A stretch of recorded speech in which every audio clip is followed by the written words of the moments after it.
It's an honor to welcome you to our noon hour history presentation, focusing on the descendants of the coastal Salish tribal people known as the Squaxin Island tribe. I was reading an article by Les Bolton in the Sea Chest magazine from 2016, and it was talking about the tall ship Lady Washington and how it was being used as a catalyst for reconciliation and change in relationships with the Native Americans. And one quote really stood out to me in that article. It was, "Native tradition is that each of us owns our own story, and that is not appropriate to tell the stories of others unless they have been given to you." And that stuck with me. I thought, yeah, well, we need to get a representative of the Squaxin Island tribe in here. And so we have, gave me the inspiration to invite our History Talk speaker, the assistant director of the wonderful Squaxin Island Tribal Museum. If you haven't been there yet, I would encourage you to do that. It's just very impressive. And the grounds around it are impressive too. So anyway, let's give a warm welcome today to Jeremiah George.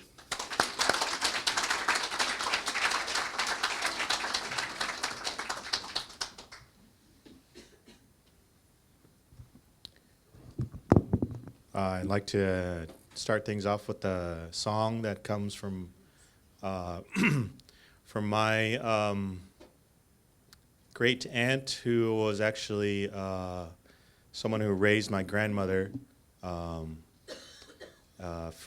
our last year-round resident of Squaxin Island, which we haven't had any year-round residents since about the mid-50s or so.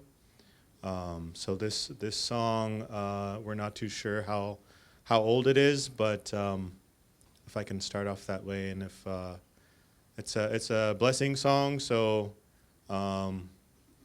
if you're able to, please rise for this blessing song. Thank you.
Thank you.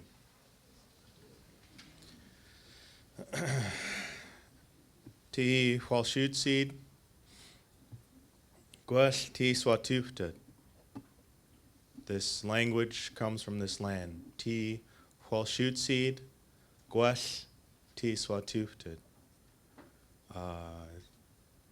The words to that song, I was told that it is similar to seeing a canoe in a traditional way. In our villages, we might have been doing some of our life central activities near the beach or on the beach, and might be kind of like it is or has been the weather these past couple weeks or so. Might be a little foggy out, and see a canoe off in the distance, and you're not too sure who it is. So you would say, "Guat Chuff Awa." Who in the world is that, or who are you, or so you're really curious about this canoe and its occupants coming towards you. And it could be a family member, a friend, and you would say, Dugwi awa. Oh, it's you, Dugwi awa. So that was a little bit of an explanation about that song. Twa Golapu de Ished, Squach Sarabs Chud, Dat Hatlis is Quocha, Shaltis Leche. Greetings, friends. I am Squaxin Island, and it's good that we're gathering together today like this. And as boot lachi be debushed chut. I'm raising my hands to all of you in a traditional way of gratitude or thanks or welcome. It's humbling to be here and such a crowd. Hopefully we're not violating too many fire codes with all of the space that we're taking up. But I, as was said earlier, I'm the assistant director at the Squaxin Island Museum, Library, and Research Center. I've been there since 2002, prior to opening our doors that November. Back then, I had been under the title of NAGPRA coordinator, Native American Graves and Repatriation Act coordinator. But under other duties as assigned, I took on some graphic design work. So those of you who have been to the museum, we have 7 14-foot by 12-foot murals in our museum. That's part of our permanent exhibit that is really about educating our community members and our neighbors about our story, about our tribe, about our history. And the 7 murals tie back into the story of the tribe, which though currently we have the island as a central part of our name, our ancestral territory was a lot more broad. So I have a little graphic here that outlines some of that location. Our people once inhabited the 7 southernmost inlets of Puget Sound. During the time of the treaties in our area, which we are a member of the Medicine Creek Treaty of 1854, part of that big push by Isaac Stevens to go on tour and make all these agreements with all of our tribes in the recently formed state. And we're a member of it along with Nisqually and Puyallup and actually parts of Muckleshoot also. And around that time, there was a lot of what we term a time of spalach, time of the world turning upside down, because at that time we were friends of our non-tribal neighbors and the settlers coming in and setting up homesteads, and we were familiar with each other, might have been close with each other, but as some of the other efforts going on at the time of assimilation and pushing everyone, or pushing all of the indigenous people into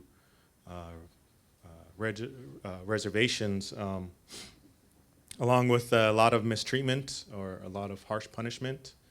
There are stories of people, of our people and other tribal people being hung for stealing cattle or other farm animals, which is a really harsh punishment. But some of resistance at that time, which was led by Chief Leshai from Nisqually, which is known now as an Indian war. But me, for myself, I can try to conceptualize the term war, and though I must admit that it was definitely a time of hostilities, a time of some battles and skirmishes that happened in the Indian War in our region. I don't know if I can really conceptualize it to the modern way of thinking about a war. When you hear the term war, you think of lots of nations getting together and a big battlefield, and it wasn't exactly like that. Our people were still trying to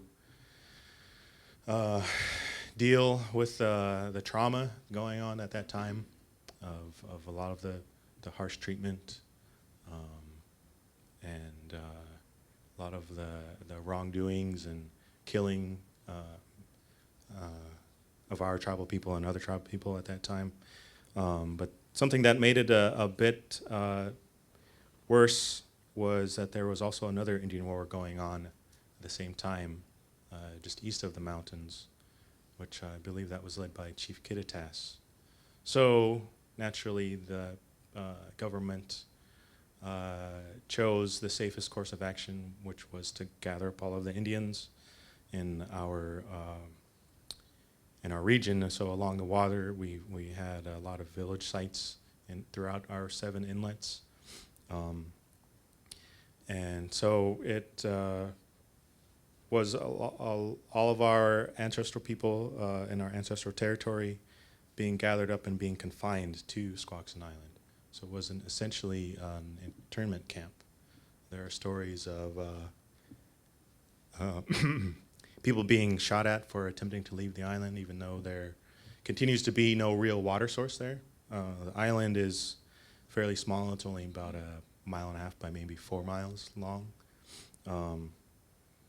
And when considering our broader territory, it's a lot more of a confined space. And we do share some of the experience that some of you may be familiar with in the rest of our nation's indigenous experience of being moved to reservations, that we do know that we have ancestral bloodline connections to our neighboring tribes, which of course includes Nisquallies, Puyallups, Muckleshoots, a lot of the neighboring tribes to us here in the South Sound, but we do have historic knowledge that we were tied to people as far as away as Vancouver Island, but kind of common in our territory here in the South Sound. Our people did a lot of trading and a lot of interacting with other tribes, and so on both of the mountain ranges on both sides of us, through those trading trails, we have a lot of ties to the eastern tribes, such as Yakima, which actually I should have said earlier, that's where my George last name comes from. It's from the Yakima tribe. So on that side, we were related to the Yakimas and some of the other eastern tribes, but to our ocean side, to our west, we're tied to Quinaults. And I myself have ties to the Quinaults and the Pickernells. I have also ties to Coolute and the Penn family there. So we were definitely a people that we might have been just happened to be caught somewhere when the push came for people being assigned to reservations. I know some of my Yakima relatives share in story with me that before when the state line was formed, it just happened to be where the indigenous people were, where the tribal people were in Oregon or in Washington, and it just happened to be where they happened to be found, and when the assignments were happening. So whether it was here or there, people were just assumed to be of a certain tribe, even though they might have, came from somewhere else, or their exact family or ancestral lines might have been a little more broad than the modern concept of what tribes are now. So this comes from an old slideshow that we had for our hosting of our Canoe Journey in 2012. But I wanted to show the traditional names for our 7 inlets, which some of them, which I think a majority of them are village names, but I think, and some more of my learning and research, some of them were ancestral sites. So they, all of these names weren't exactly village names, or maybe even conceptualized as the modern way that we conceptualize tribes. Things were definitely a bit more family-based, village-based, pre-contact. But so we have on one side of the paddles, if you take a look here, on the left side of each paddle is phonetic spelling of a tribal name, which might have come from surveys taken from Indian agents throughout the years, or maybe even our own note-taking. But our language, like other indigenous languages, is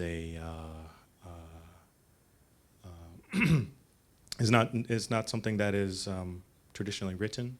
It's an oral language. Like we have a lot of oral traditions, and our language was passed on orally. We didn't have a dictionary. We didn't write it down. But in the recent efforts to revitalize our language, which actually our language, Lashute is spoken from here nearly all the way up north to almost the Canadian border.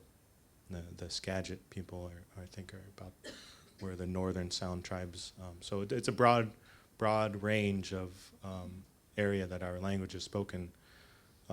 So in our traumatic experiences as Indigenous people in our region here, we have had a lot of challenges in holding on to our traditional language.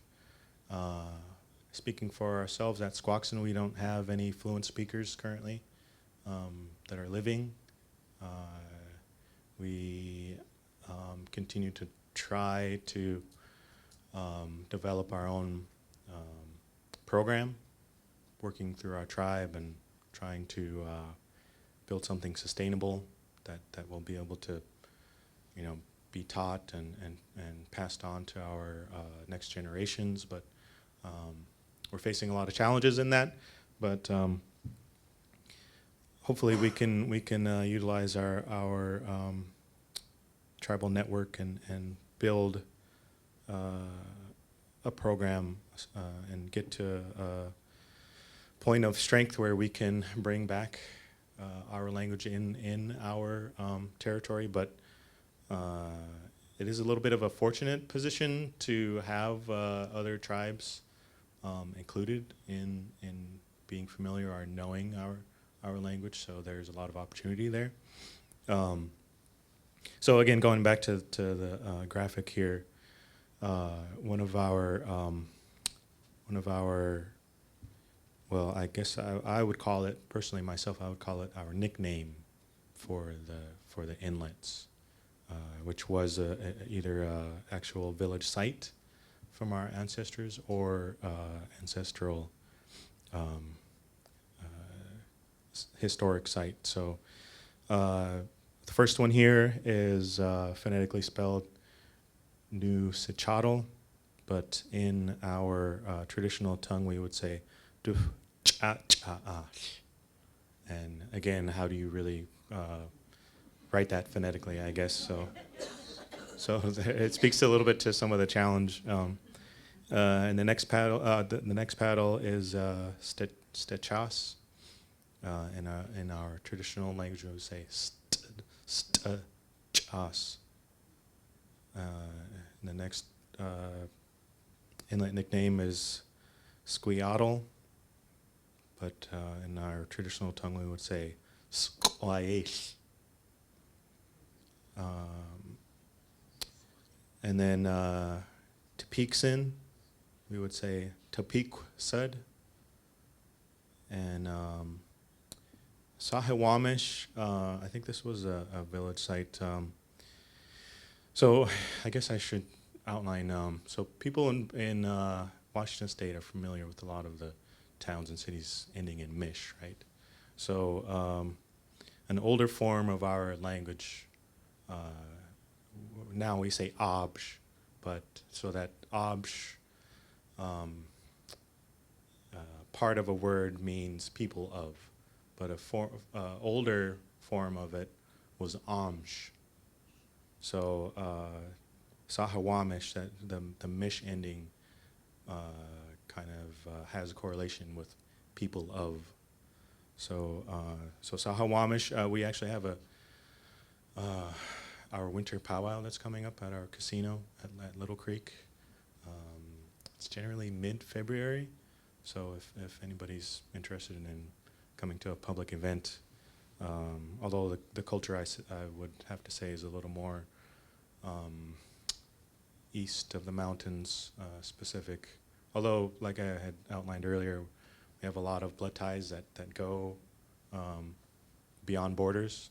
So Hawamish, we would say Ahute or Ahute Amsh. Squaxin, which traditionally we would say Squaxsud. And some of these terms are a bit older than some of our knowledge keepers, our memory holders. So some of these terms are older than us really being able to interpret it directly into English. Squaxin is one of those terms so there's some debate about what it really means. I've heard some mentioning that it might be splitting apart because one of our inlets shows, well, it's our historic knowledge, ancestral knowledge, traditional knowledge is verified in some geologic evidence of some of the land splitting in some of our territories. And so one of our inlets, some people wonder about the interpretation. So again, Squaxsud, that's how we would say Squaxin. Shatl Mamish, we would say Schakub or Schakub Amsh. So again, this kind of points to some of our ongoing challenges with our language, which I should say that during the treaty negotiations, Chinook jargon was chosen by the Indian agents or the state officials to be used, which is something that our people were familiar with. It is definitely an ancestral language that was utilized in our region and a little more broadly. Some people say Chinook Wawa, but it was a trade language, and because it was a trade language, some people would think of it as a business language. So things, I think there are maybe only, I think I heard 300 words. So the vocabulary is pretty limited. Although at the time maybe people associated it, like I had said, with business. So it was something that was formal, official, but in trying to cover all of the information or things, concepts and other language that you would include in negotiations, it would definitely be a bit more of a struggle, I would think. Although at the time, there were Indian agents that were fairly fluent in our language. So it was one of those purpose things that did push for our assimilation or people moving on to reservations. Which I do have to say, though there were definite language barriers, cultural barriers in these treaty negotiations, we are extremely fortunate that our leadership at the time had the foresight to assure that we had our continuance of our tribal rights. So a lot of people nowadays say usual and accustomed. So access to our usual and accustomed grounds and fishing and hunting, and it gave way to the Bolt decision and gave a lot of well, our people and other people throughout the United States opportunity to hold on to our traditional practices, which I know you can't mention that without saying some of the controversy or some of the issues around that, but so I gotta say again, so our people were confined to the island for a number of years. The first actual Indian agency was on Squaxin Island. And for myself, I think of it that some of the development at that time was a little more focused here in Olympia. So before things moved to the other port cities, we had to deal with some of the repercussions of that. So, which probably might have had a big piece in gathering up all of our people and moving them to a specific reservation, along with a lot of different motives, of course. But yeah, there was an Indian agency. I think there were some other assimilation type of infrastructure at our island. But of course, as the development moved, the Indian agency moved to Puyallup. But so this is our ancestral connection to our land, which sometimes as we go around and we do cultural exchanges, or we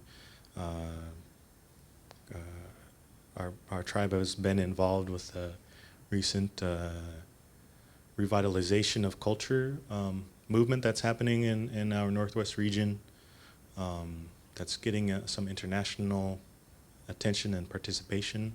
So through our annual intertribal canoe journeys that take place, it's a huge focus and opportunity for us to revitalize our traditions, and so getting in a canoe and traveling in a traditional mind frame and trying to connect back to our ecosystems, and then getting back in the canoe, getting on the water, traveling anywhere from 4 to 12 hours a day during the canoe journey.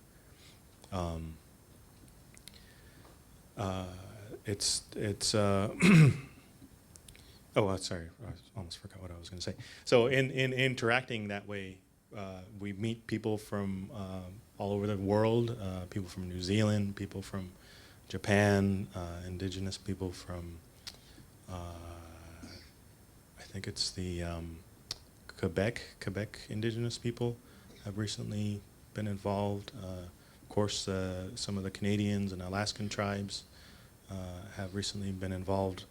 But so when we do these cultural exchanges and interacting with each other, we will say, "Oh, I'm from Squaxin Island," and you hear other indigenous people say, "Well, I'm from New Zealand," or "I'm from Vancouver Island," and when you say I'm from Washington State, from Squaxin Island, people get a little perplexed as, well, where is this big island that all of your people come from? So yeah, that's kind of an opportunity for us to connect that our traditional territory was a bit more broad than just our 1.5 by 4 mile island.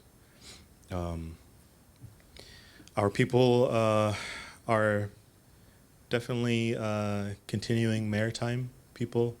A lot of our livelihood continues to come from the Salish Sea. We have industrious opportunities for our people to harvest shellfish and fish for income, which along with all of the other environmental challenges, it's something that's had a hindrance recently.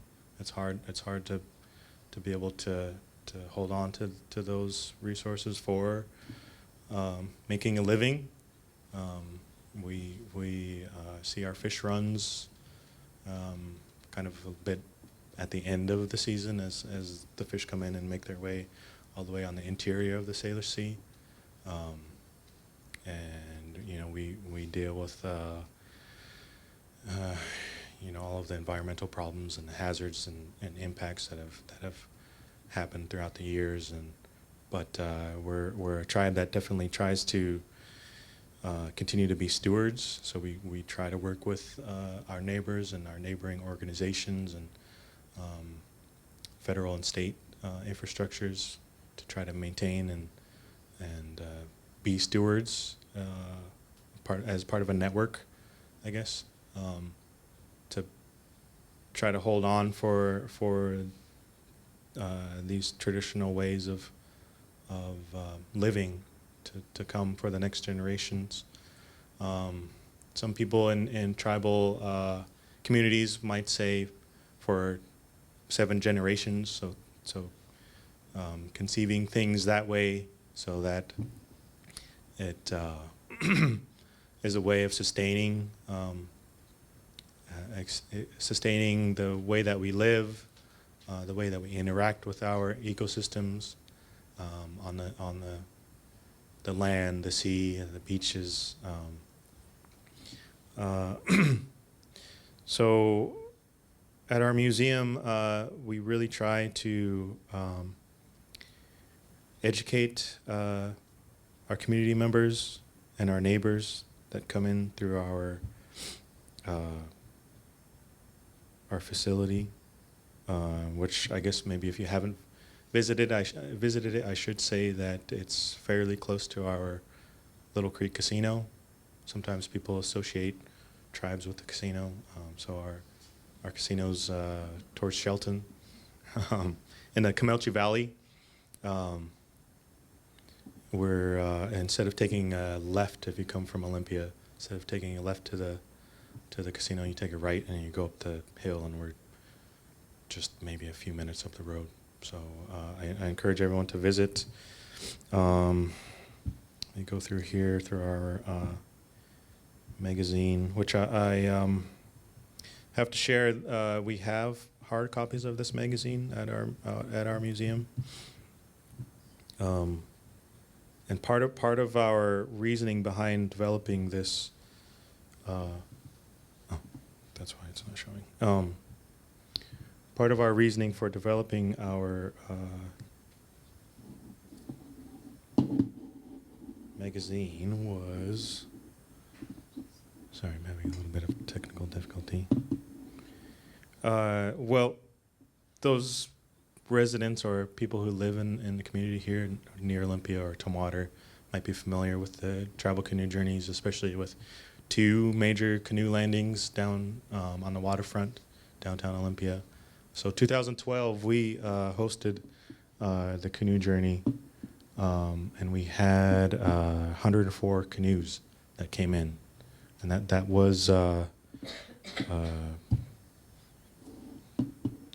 vision or wish or dream of one of our ancestors.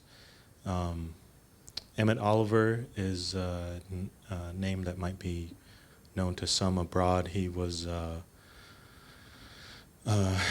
teacher in Mason County for a number of years. I think he might have taught at Shelton.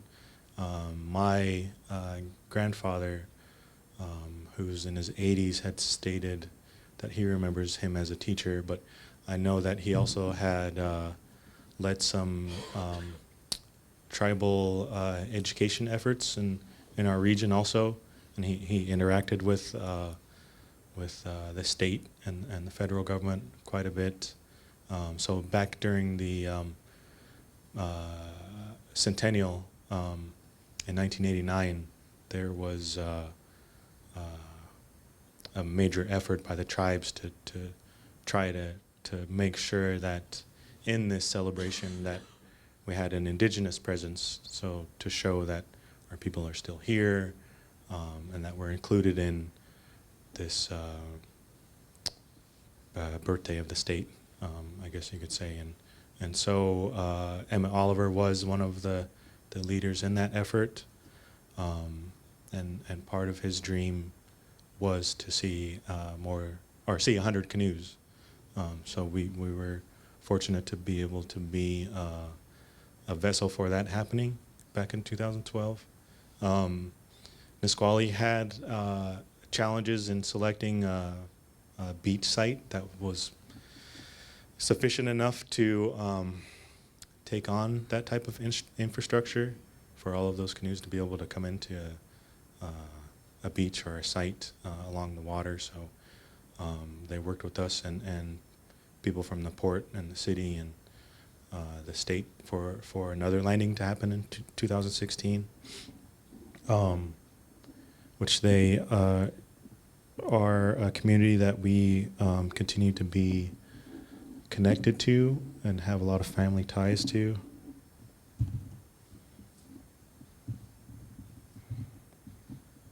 This is really, sorry.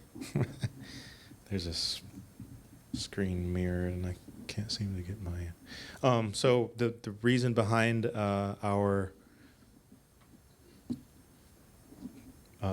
expansion of our educating our community, our neighboring communities, was to have a Squaxin magazine, and we were hoping to get it out for the time of the Canoe Journey in 2016, but recently we had another refocused effort during Harbor Days in Olympia. So I'm trying to... yeah, I've done that a few times. Oh, okay, there it goes. Just start punching buttons and make things work. So our hope was that we would make it a little more apparent to our neighboring communities that our tribe continues to have connection to the Olympia area, because this is part of our ancestral territory. So again, we have this magazine there, and I just wanted to kind of go over and make sure that I covered some of the things that I was hoping to cover today.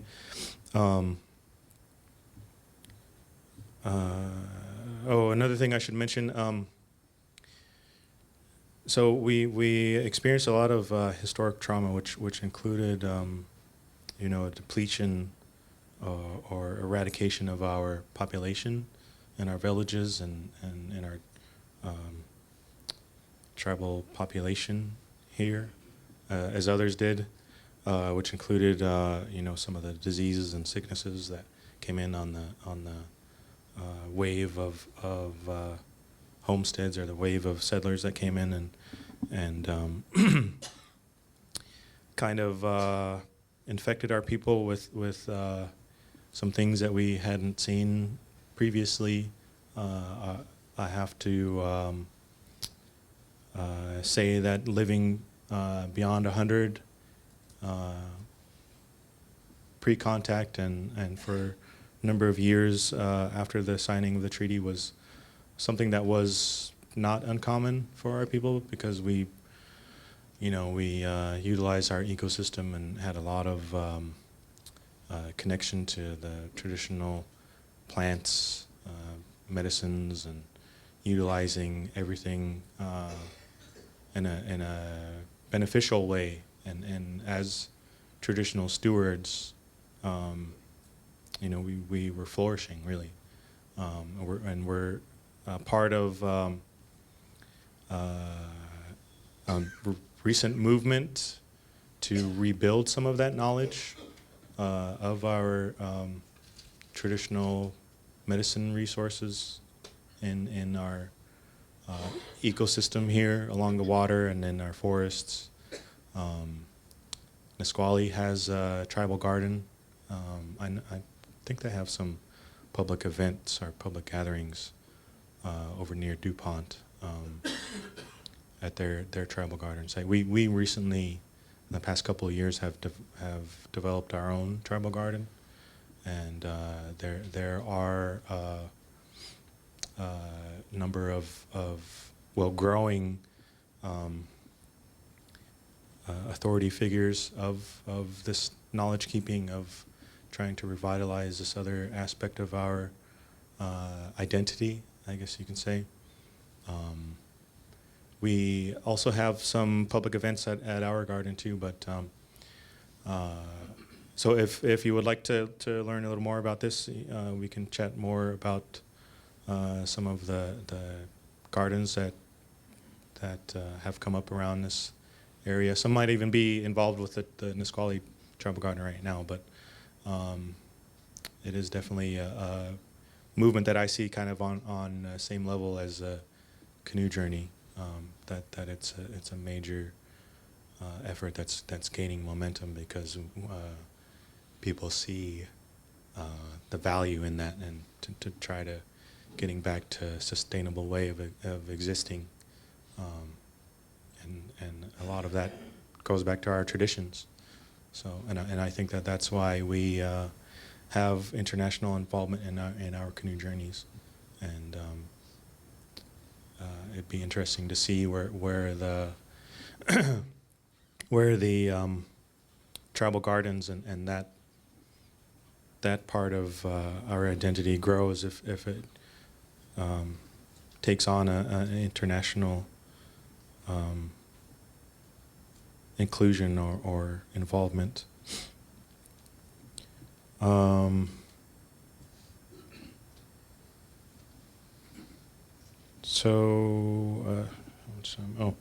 Well, I mean, I'm just kind of up here talking, so if there's anything that anybody has any questions. I was going to suggest you go to the questions. Okay. Yeah. I had a couple questions. What was the population before the white settlers, if you knew that, and what is it right now of the Squaxin tribe? Well, I guess I can't really speak to the pre-contact numbers, or to completely align the former or traditional way of making a connection to bloodlines and ancestors to the modern way, because now we have a lot of rules around being enrolled members of tribes.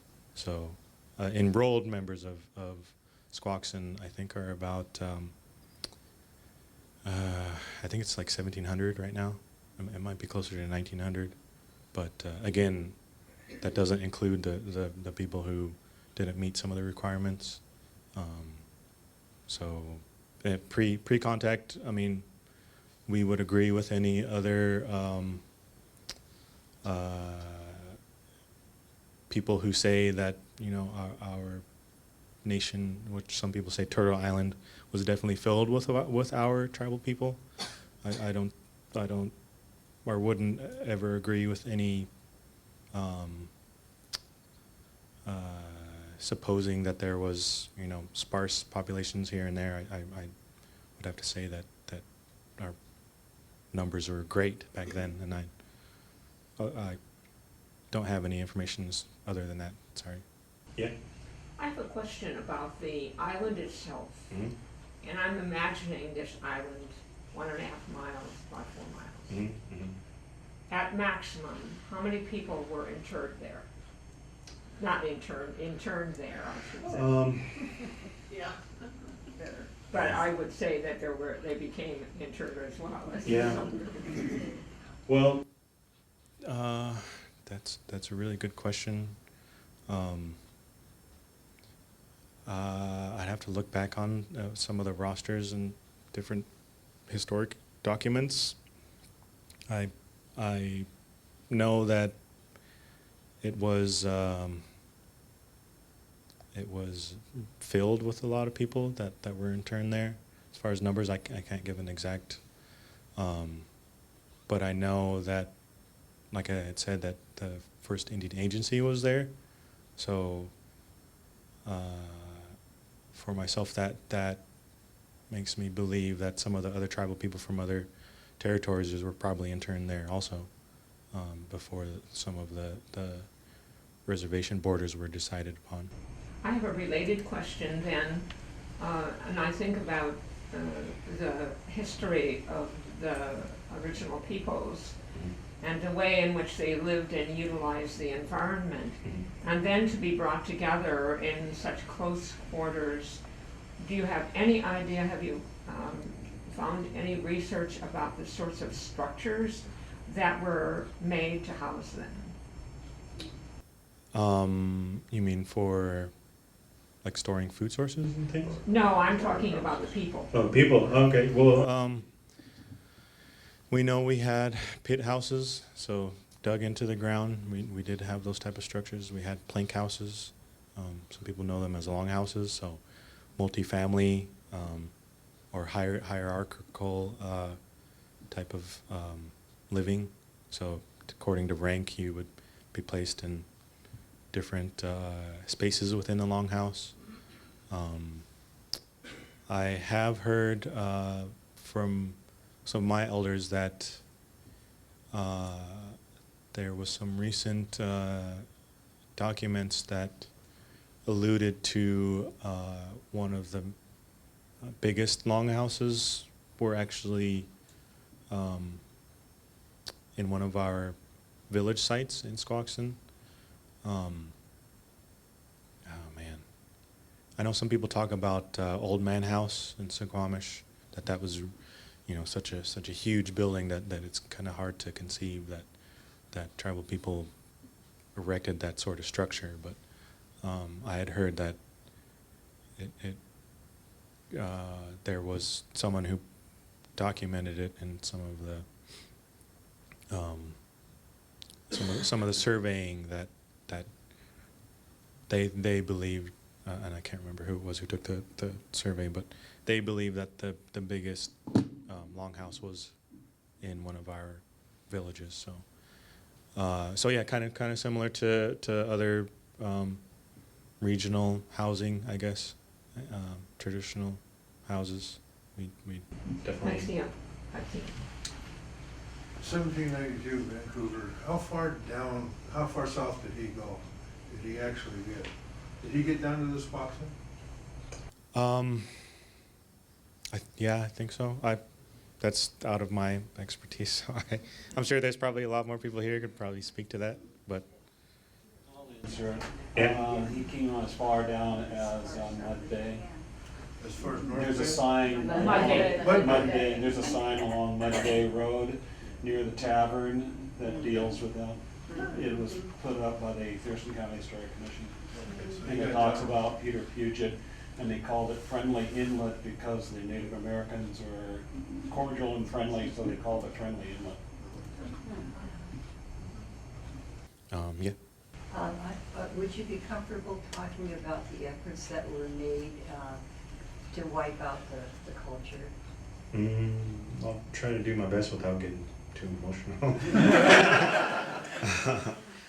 Yeah, there's that shared experience. Our people were sent to boarding schools. The churches came in, and there was a lot of those assimilation efforts. Though I do have to say something that doesn't get acknowledged or mentioned enough. People say our people were harshly punished and beaten or ridiculed to get their traditions, including language, having our kids do away with a lot of that. But there was a lot of loss of life at that time too. Taking away from their families? Yeah, well, I mean, physically killing of kids for, people say harsh punishment, but I don't know, was there anything else besides? Well, I just think a lot of people aren't aware that the tribes went through that. Yeah. So yeah, the boarding schools was part of the system that said, that there's more money saved in reforming Indians to be citizens rather than, using ammo and guns, and it's cheaper to set up systems to assimilate and maybe even breed populations out, I guess.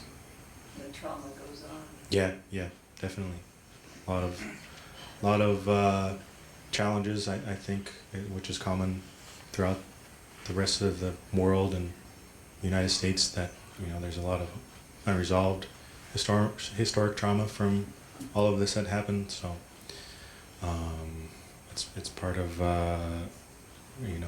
part of our purpose in revitalizing and educating people about because we do include our neighbors in that, but some of that historic trauma still leads to some challenges with people feeling comfortable to get back to a point where they would want to pick up a drum or get in a canoe or speak our traditional language, because it was something that people were traumatized, that common stories of elders saying that they would never teach traditions or language because of that. So.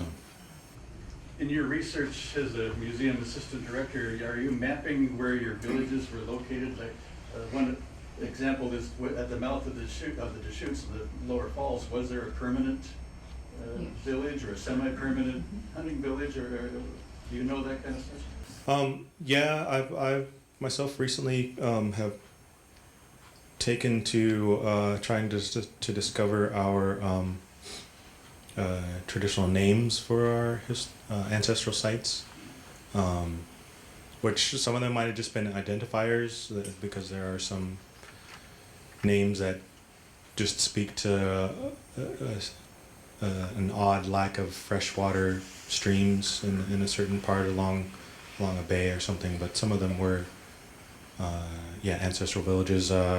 T.T. Waterman is one of the documents that we use.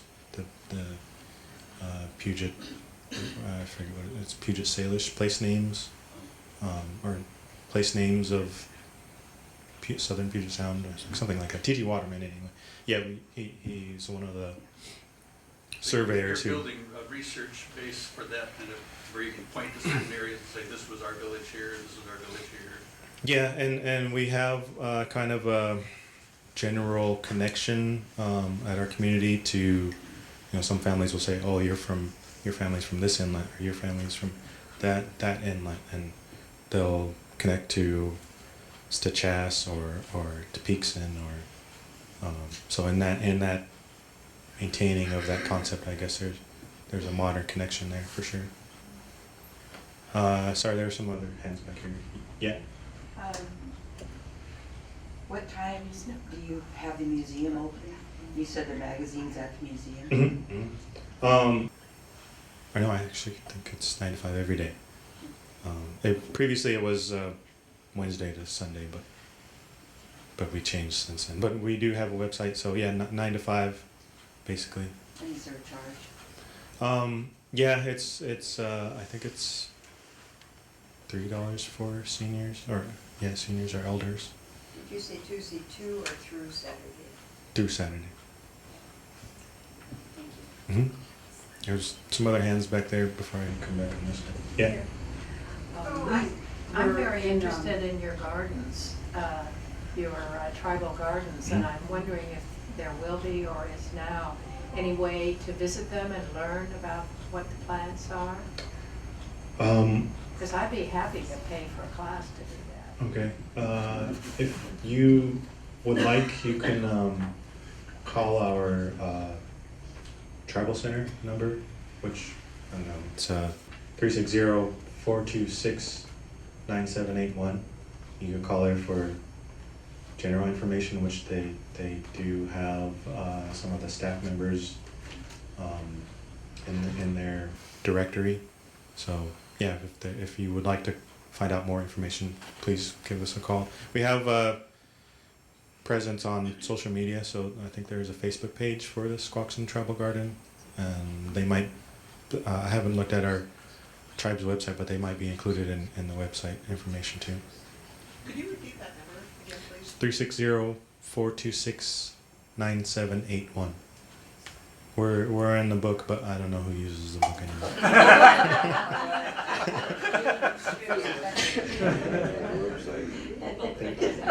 Yeah. We were in Alaska last year, and we met a Tlingit by the name of George. His last name is George. Oh, okay. Same as you, I gather. Mm-hmm. And it's a long way from there to here. Yeah. I wondered if you're related. Well, I said earlier, my George last name comes from the Yakima.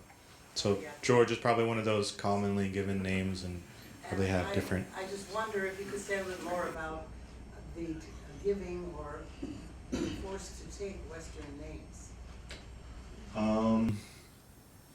Yeah, personally, what I know about it is, you know, the surveyors or the people taking, the Indian agents taking names down probably just got tired of trying to spell out Indian names, and also through the boarding schools, of course, people said this is your name. So yeah, it was just kind of that informal process. Yeah. Mm-hmm. Was there on the spiritual side, was there an influx of people coming in trying to Christianize the Squaxin people? Yeah, we have that shared experience. Jeremiah, thank you so much. Yeah.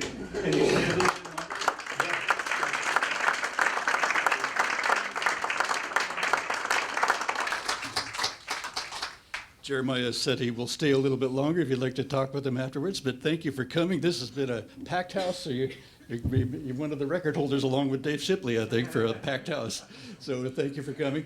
Next talk will be the first part of January, and we have Miss Crooks going to be giving our talk on World War I era history here in Tumwater area in Thurston County. So Jennifer Crooks will be our next speaker. I think that's, let's see. And thank you for coming and supporting this program. Thank you for your donations also. We appreciate that so much. And thank you. Come on back.